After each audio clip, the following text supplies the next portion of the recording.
Así que contento de poder acompañaros en este día. Gracias por la invitación. Y bueno, pues el texto que leíamos, no sé si...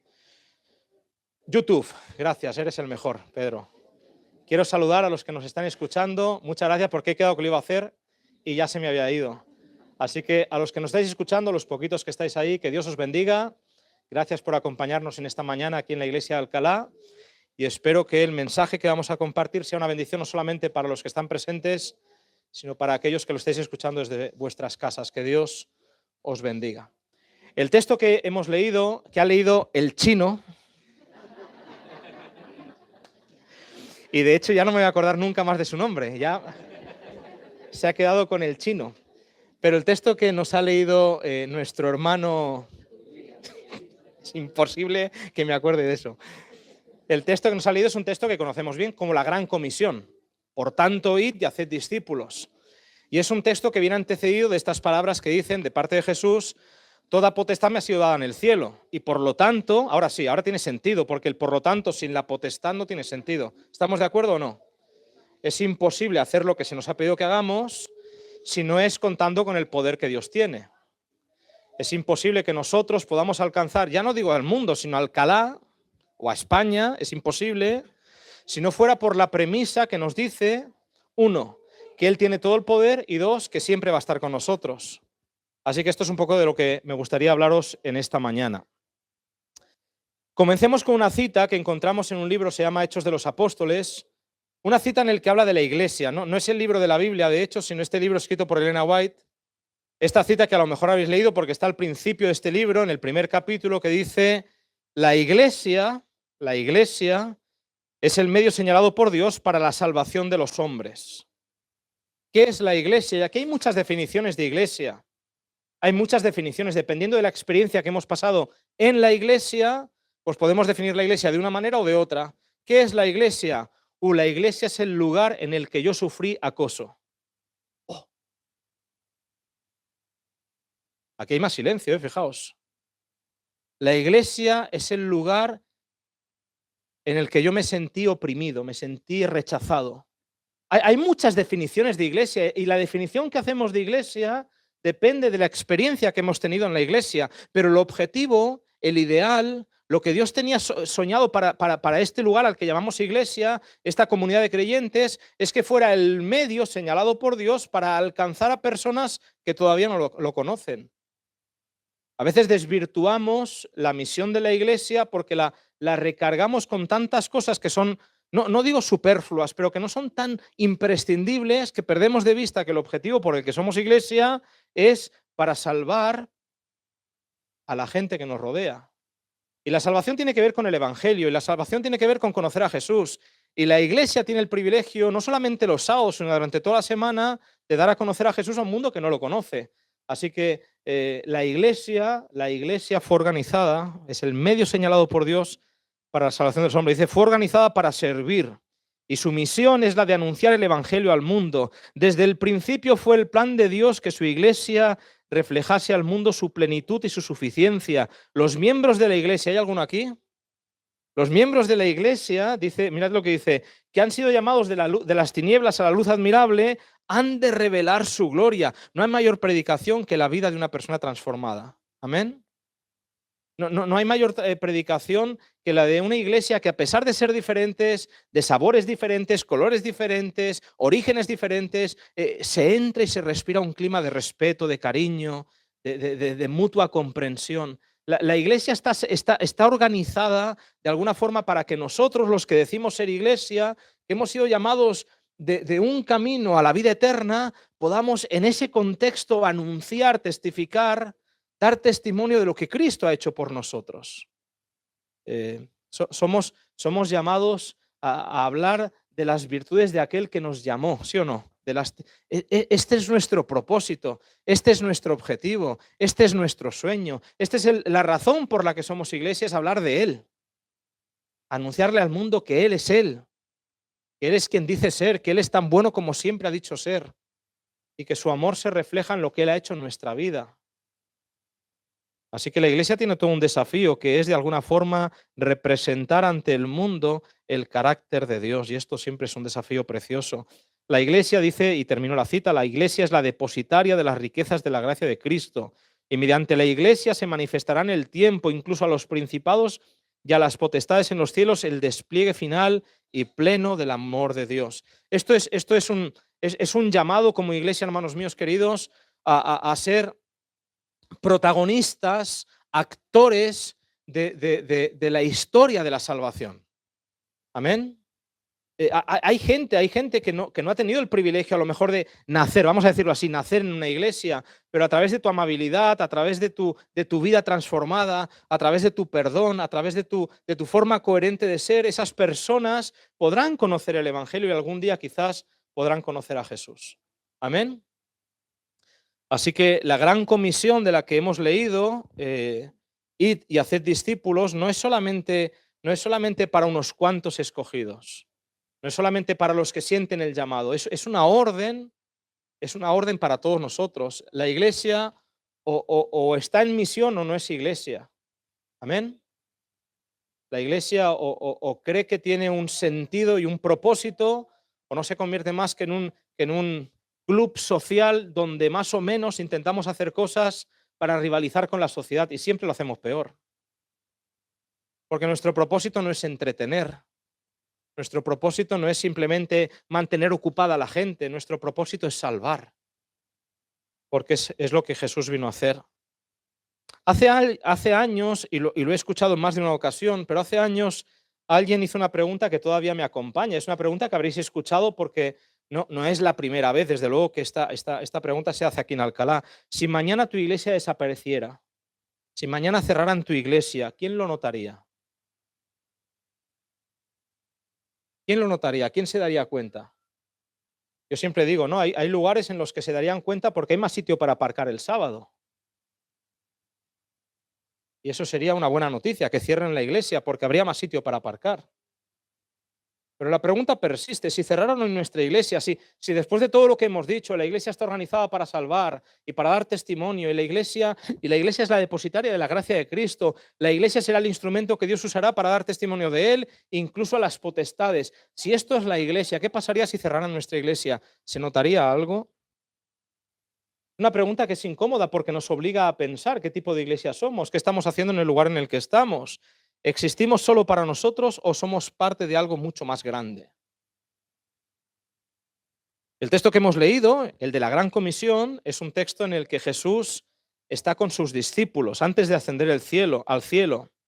Y hemos de reconocer que los discípulos no eran muchos, que no tenían una gran ascendencia sobre la sociedad que les rodeaba, no eran gente política, no eran gente de dinero, no tenían una influencia no solamente política, sino cultural en su entorno. Y sin embargo, les dijo algo que era absolutamente desproporcionado. A este grupito de hombres les dijo, id y haced discípulos, ¿dónde? ¿Dónde? En todas las naciones. Imaginad la escena conmigo, un pequeño puñado de galileos, de hombres galileos, la mitad de ellos pescadores, medio incultos. Y a esto se les dice, id y alcanzad el mundo entero. Y es que humanamente lo que Cristo les está pidiendo a sus discípulos, humanamente es imposible. Es no realizable. Porque nosotros siendo muchos más y con muchos más medios tampoco lo podemos hacer, ¿cuánto podrían hacer ellos aquello que se les estaba pidiendo? Y es que quizás, os planteo que quizás esto es lo que Jesús quería precisamente que entendieran estos hombres, que la misión era demasiado grande y que ellos solos nunca la podrían hacer. ¿Alguien dice amén? A lo mejor lo que nos pide Jesús es tan grande que hemos de aprender a depender de Él. Que no lo vamos a conseguir si Él no capitanea. Que no tiene sentido intentar hacer misión si no es desde la premisa de que Él tiene toda la potestad, de que Él sí que lo puede. Así que partamos en esta mañana, si os parece, del hecho, de la realidad, de que lo que se nos pide que seamos como iglesia, para nosotros es imposible. Entonces viene una persona de fuera, no sé cuántas visitas tenemos hoy aquí, pero viene una persona de fuera y nosotros intentamos ser amables y sonreír, intentamos incluso oler bien, amén, ¿sí? Pero yo no sé si esa persona cuando salga de aquí vendrá con la idea de decir, ha sido la mejor experiencia de mi vida, nunca más voy a faltar. A lo mejor no. A lo mejor entra y tal y como ha entrado sale. Porque hemos de entender que la misión que se nos pide como iglesia para nosotros sigue siendo tan imposible como para aquellos grupos de pescadores decirles y ya hacer discípulos por todo el mundo. Pero si la mayoría de ellos ni siquiera llegaron a salir de Jerusalén. Ahora, Jesús añadió, y yo estoy con vosotros todos los días hasta el fin del mundo. Y no lo sabemos el versículo, pero no da paz eso. Que no estamos solos, que no vamos solos, que no dependemos de nosotros, que Cristo no deja a su iglesia sola. Yo he tenido la experiencia como predicador de predicar un sermón en el que yo digo, madre mía, qué mal me está saliendo. Uno tiene pues cansancio, uno no se ha preparado lo suficiente, uno no ha orado lo suficiente, ha tenido una mala mañana, se ha peleado con la esposa y se sube al púlpito e intenta hacerlo bien, pero no lo está consiguiendo. Y sin embargo, el Espíritu se mueve independientemente de lo que el pastor haga. ¿Estáis conmigo, sí o no? Y de repente la persona que me está escuchando, sabiendo yo que es el peor sermón que he predicado en mi vida, esa persona está siendo tocada como nunca. ¿Por qué? Porque no tiene nada que ver conmigo, tiene que ver con él. Yo estoy con vosotros siempre. Y esta es una promesa maravillosa, porque lo que Jesús promete no es comodidad, sino que lo que promete es presencia. Qué bonito es esto, ¿sí o no?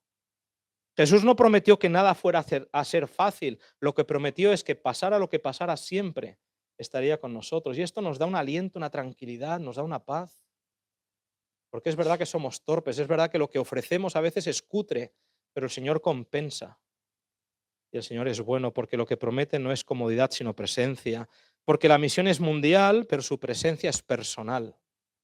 Id por todas las naciones, pero cuando vayáis yo voy a estar con cada uno individualmente. ¿No es bonito esto? Yo estoy predicando aquí, Matías está predicando en el Sota y en Coslada, el otro está predicando por allá y el Espíritu tiene para todos. Y esto es maravilloso. Desde el principio quedó claro que el Evangelio no avanzaría a través de héroes solitarios, sino mediante una labor conjunta. Así que dejadme que os haga una pregunta sencilla. ¿Puede una iglesia local alcanzar al mundo entero, sí o no? Decimos sí, pero la respuesta es no. Por mucho que digamos que sí. Tenemos los medios y tenemos las ganas y tenemos al Señor, pero una iglesia local sola no puede. Porque la misión nunca fue para una iglesia, sino para toda la iglesia en su conjunto. Amén. Y hoy nos decía, ¿dónde está el misionero? ¿Cómo se llamaba el chico, el misionero? ¿Cómo es? Milo, que lo has hecho muy bien, te lo agradezco. Pero Milo, ahí en las Islas Salomón, ¿no? Ahí en el Pacífico perdido, en una isla. Nunca lo vamos a conocer, nunca lo vamos a. Pero el tipo está haciendo su misión. Así que, ¿puede una iglesia local alcanzar el mundo entero? Bueno, queremos, pero la respuesta es no. ¿Puede una congregación sostener misioneros en todos los continentes? ¿Puede una iglesia local sostener a todos los misioneros del mundo? La respuesta es no.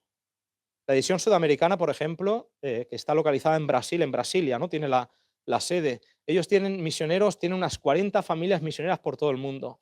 Y la sostiene una división que tiene muchos recursos, porque si una iglesia local tuviera que sostener a 40 familias como misioneras por el mundo, oh, mucho dinero deberíamos tener. ¿Me entendéis lo que quiero decir?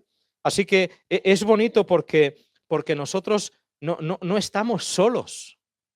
De ti, de cualquiera de nosotros se espera algo, pero no todo depende de nosotros, porque lo bonito de la iglesia es que Dios llamó a mucha gente para formar parte de ella.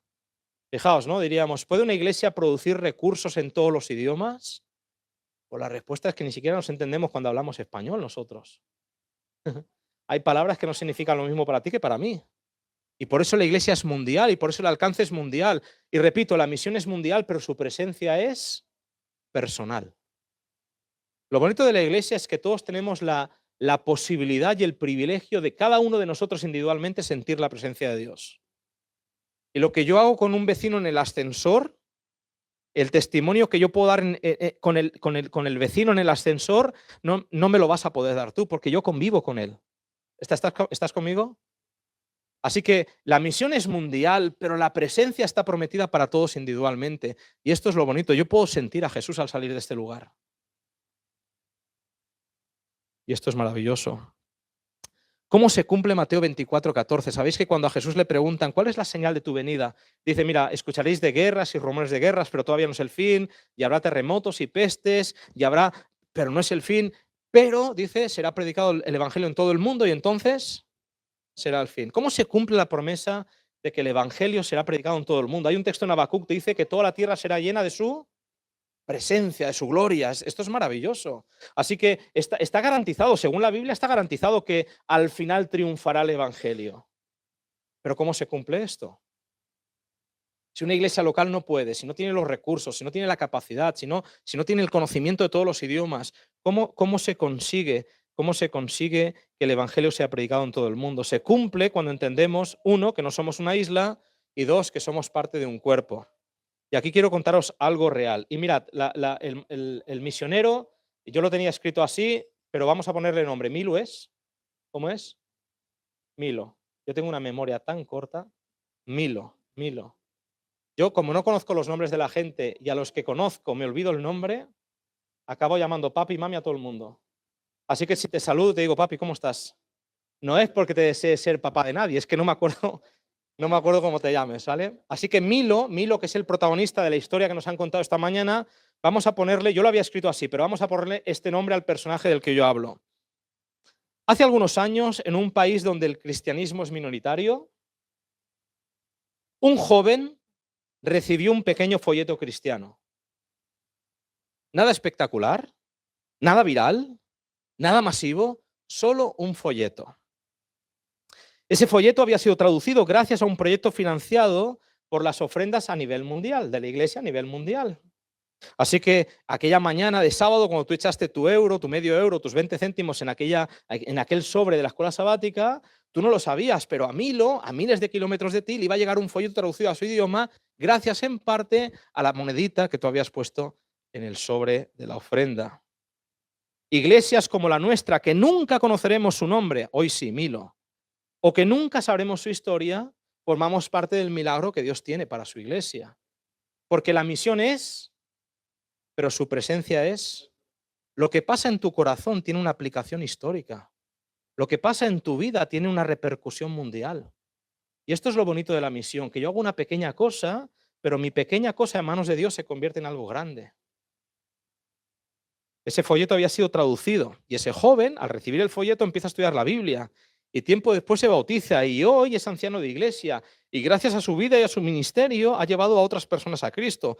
Y ahora piensa en lo siguiente, la iglesia da una ofrenda que probablemente nunca sabrá hacia dónde va, pero la fidelidad de la iglesia local es parte de un milagro que tiene alcances que nunca podremos atrevernos a soñar. A esto se le llama sinergia espiritual. A esto se le llama ser una familia. A esto se le llama entender que la misión no se limita a lo que vemos cada sábado, sino que la misión va mucho más allá. Y repito, y esto para mí es muy importante, lo que empieza en tu corazón es lo que Dios quiere que empiece para que la misión se cumpla. El Evangelio será predicado en todo el mundo cuando yo en mi iglesia local empiece a creerme que soy parte de esa historia. Amén. Y puedo ser parte de esta historia. Hay gente más espectacular, hay gente más visible, hay gente que tiene no un don, sino que tiene 10 o 11 y los pone en uso y sin embargo Dios utiliza y necesita a cada uno de nosotros. Id y predicad a todas las naciones. ¿Por qué? Porque yo tengo potestad en todo el mundo y porque yo siempre estaré con vosotros. Yo estaré contigo, con tus deficiencias, con tus debilidades, con tus caídas, con tus tropiezos, con tus fracasos, con tus complejos, con tus inseguridades, pero siempre estaré contigo. Y lo que garantiza de que yo puedo ser un instrumento no es cuánto sé, sino cuánto me ama. Y cuánto me ama y cuánto me perdona. Permitidme volver a una imagen que quizás ya hayamos escuchado, pero que sería bueno que quede grabada en nuestro corazón. Imaginad una gran orquesta sinfónica, donde hay violines, trompetas, flautas, percusión, chelos. Cada instrumento es diferente. Cada uno tiene su propio carácter, su sonido, su personalidad. ¿Sabéis de lo que estoy hablando, sí o no? Ahora imaginad que cada músico decide tocar lo que quiere, cuando quiere y como quiere. Todos están tocando, pero no hay música, solo hay ruido. Es desagradable, ¿eh? Mucho. Ahora imaginad que todos miran al mismo director, que todos siguen la misma partitura, que todos entienden que su instrumento no es el centro, pero es necesario. Entonces ocurre algo hermoso, ¿sí o no? Lo diverso se convierte en armonía. Lo diferente se convierte en una pieza maestra. La iglesia, queridos hermanos, y es obvio que esta era la aplicación que quería hacer, la iglesia es una orquesta. Nuestra iglesia local, Alcalá, es un instrumento. Otras iglesias son otros instrumentos. Las distintas entidades, como puede ser la Unión, que coordinan la obra, son otros instrumentos. Pero el director es Cristo. La partitura es el Evangelio. Y el propósito es que el mundo escuche la música de la salvación. Cuando dejamos de mirarnos entre nosotros y comenzamos a mirar al director, aparece la unidad. Este es el desafío de la iglesia, ¿sí o no? Este es el gran reto de la iglesia, porque yo repito, yo soy visita y no os conozco, pero aquí habrá gente que a lo mejor no se cae tan bien como parece el sábado. Y aquí hay gente que, pues, que tiene sus rencillas y tiene sus historias. Y aquí hay ideologías y grupos y familias. Y a lo mejor incluso hay gente que no está en la iglesia porque no soporta a los que sí que están en la iglesia. Y es que cuando dejamos de mirarnos unos a otros y empezamos a verlo a él, el ruido se convierte en melodía. Y la gente no quiere más ruido porque ruido hay mucho. Lo que la gente necesita es la música de la salvación. En Juan 17, en lo que llamamos la oración sacerdotal de Jesús, Juan 17, horas antes de la cruz, Jesús oró repetidamente algo profundamente conmovedor. Y si leéis Juan 17, yo lo hice ayer, si leéis Juan 17, en más de una ocasión leeréis para que todos sean uno, para que todos sean uno, para que todos sean uno, para que el mundo crea. ¿Recordáis esto conmigo, sí o no? Juan 17, hay una obsesión de parte de Jesús para que su gente que tiene tendencia a estar dividida, para que su gente que tiene tendencia a pelearse por pequeñas o grandes cosas, para que su gente que tiende a fijarse más en las diferencias que en lo que les une, sean uno. Y Jesús ora y está a punto de morir en la cruz. Y su preocupación es aquellos a los que va a dejar, porque ha visto a los discípulos. Y los discípulos, y ahora es fácil identificarnos con ellos, pero en la Santa Cena los discípulos se estaban peleando para ver dónde se iban a sentar. Y cuando Juan y Judas se sientan a derecha e izquierda de Jesús, los demás se mueren de envidia, porque no han entendido el Evangelio, porque para ellos todo tiene que ver con puestos de poder. Y Jesús sabe lo que va a hacer, dice Juan 13, y habiendo amado a los suyos, los amó hasta el final. Jesús, sabiendo lo que va a hacer, todavía se da cuenta de que ninguno entiende. Y cuando hay que lavarse los pies, ninguno se mueve, pero Jesús tiene que hacerlo. Así que os digo, hermanos míos queridos, la preocupación de Jesús en Juan 17 sigue siendo la misma preocupación que deberíamos tener tú y yo. ¿Cómo conseguiremos ser uno con lo diferentes que somos? Ya no hablamos solamente de la iglesia de Alcalá. Aquí tendréis vuestras historias y repito, estoy convencido de que las tenéis. ¿Cómo vamos a ser para ser uno con la iglesia al lado? Ya no digo con los evangélicos o los testigos de Jehová o los católicos, que no estoy pretendiendo hablar de unidad ni de ecumenismo, estoy hablando de unidad en Cristo. ¿Cómo lo vamos a conseguir si ni siquiera entre nosotros somos capaces de sentir como una iglesia? Ese era yo. Para que sean uno, para que el mundo crea. Notad esto, escuchad. La unidad que Cristo propone no es solamente para que nos sintamos mejor, es para que el mundo crea. ¿Cómo le puedes vender al mundo que Cristo te da paz cuando entrando en una iglesia cristiana no hay paz?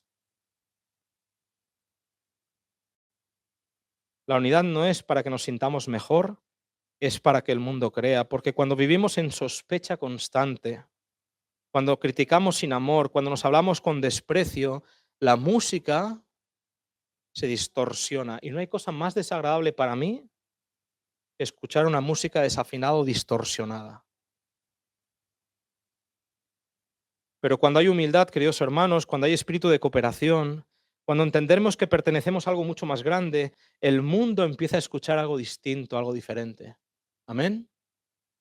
Tiene que ver con armonía, tiene que ver con con un sonido claro de trompeta. Tiene que ver con testimonio, tiene que ver con cristianismo real. Cristianismo no es cuántos folletos reparto, por bueno que sea repartir folletos. Cristianismo significa dejarse transformar por Cristo para que lo que la gente vea a nosotros sea Cristo en nosotros. Pablo lo dice, y avanzamos ya en el sermón, Pablo lo dice de forma muy simple, y recordáis que en 1 Corintios 12, por ejemplo, él habla del cuerpo, dice, no puede el ojo decirle a la mano, no te necesito. ¿Amén? No puede el ojo decirle a la mano, no te necesito.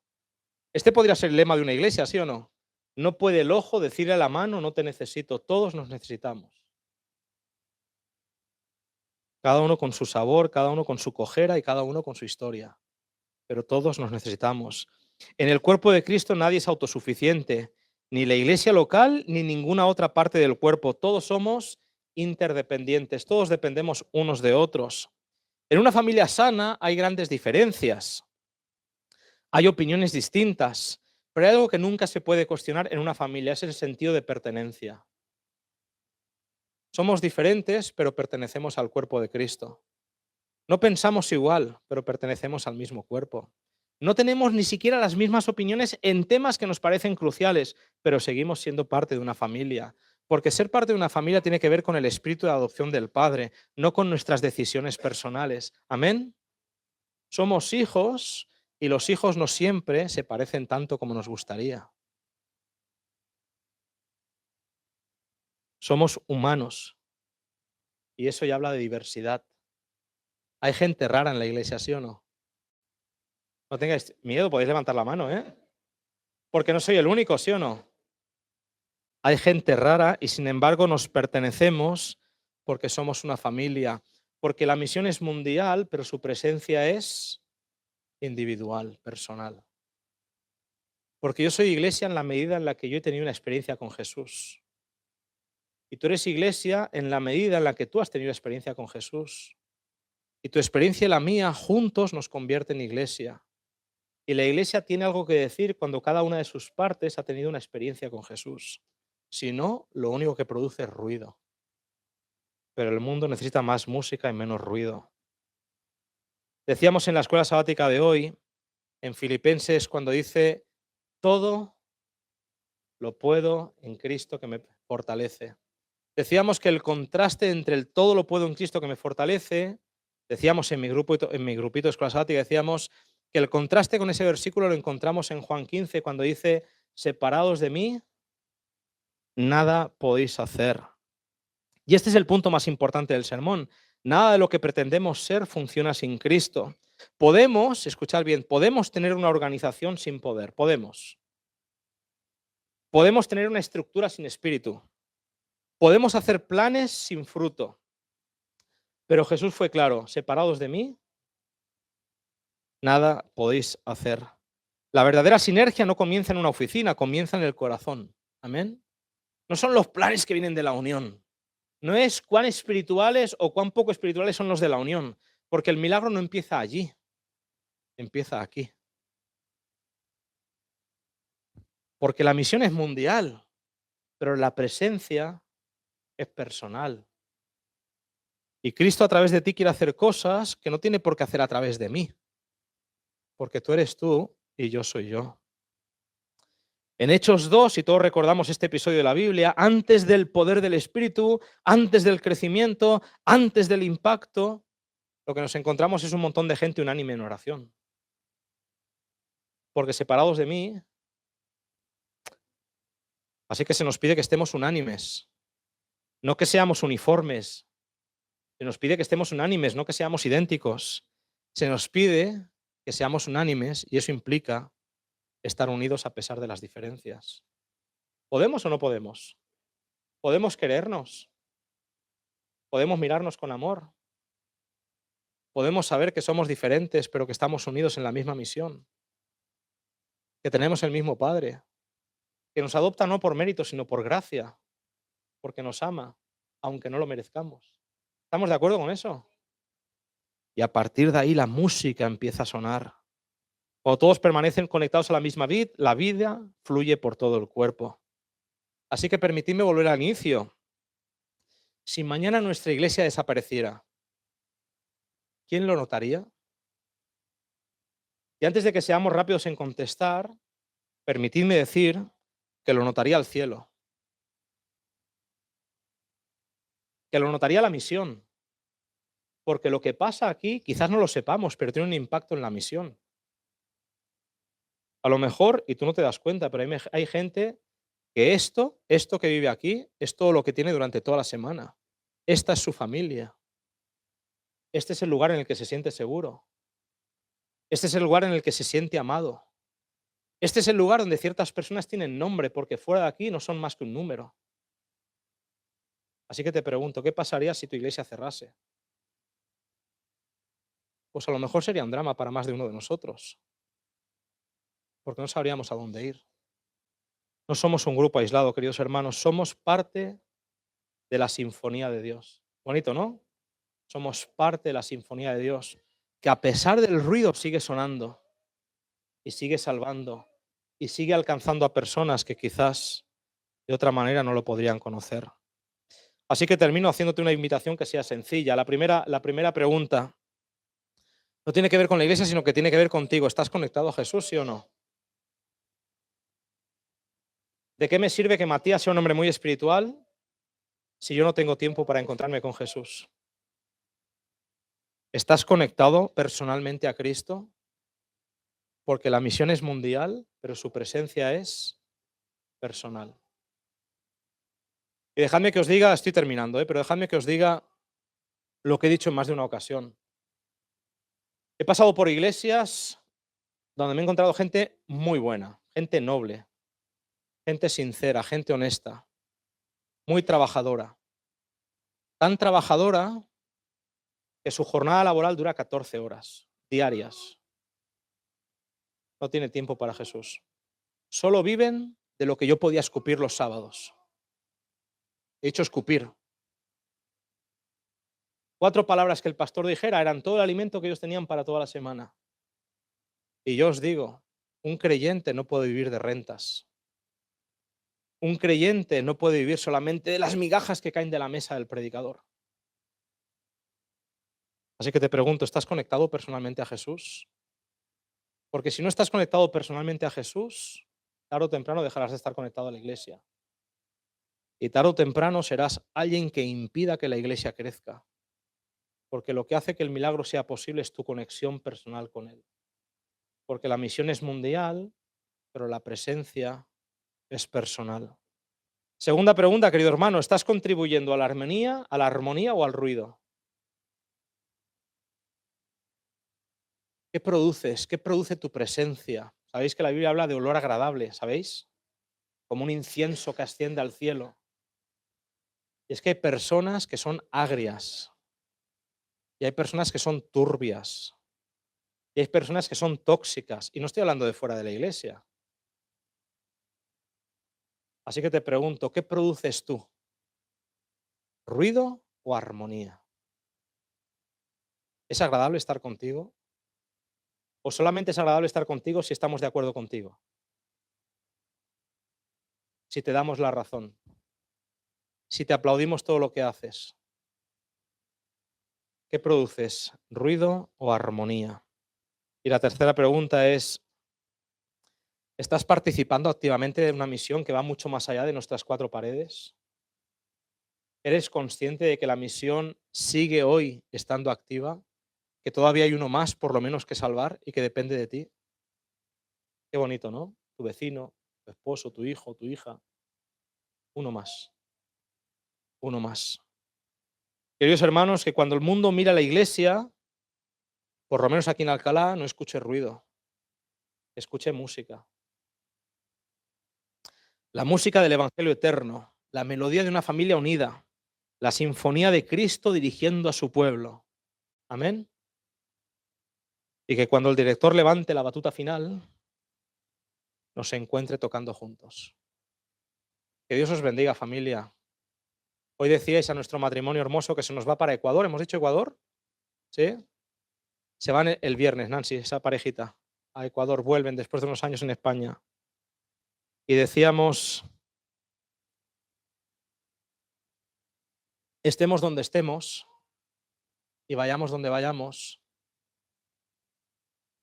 ay, que la gente que esté alrededor vuestro en el avión diga: madre mía, esta gente ha estado con Jesús. Que suene la armonía del Evangelio. Que Dios os bendiga. Y aquí me están señalando, qué lindo eres. Me están señalando que diga a nuestros queridos amigos de YouTube que por favor, de alguna forma, para interactuar, para poder tener una forma de contactar con vosotros, de reconocer vuestra presencia entre nosotros digital, que podáis dejar escrita ahí en el YouTube donde estáis mirando, que podéis dejar escrita una oración, una petición o un motivo de gratitud. Así que os queremos agradecer a los que os habéis conectado. No veis a las caras de los que estamos aquí, somos unos cuantos. Os saludamos, os deseamos lo mejor y a los que estáis aquí presentes a seguir, a seguir, a seguir sonando para Jesús. Una melodía preciosa de armonía, de perdón, de paciencia, de cariño mutuo, para que cuando Cristo venga levante la batuta, Alcalá esté lista para tocar. Amén.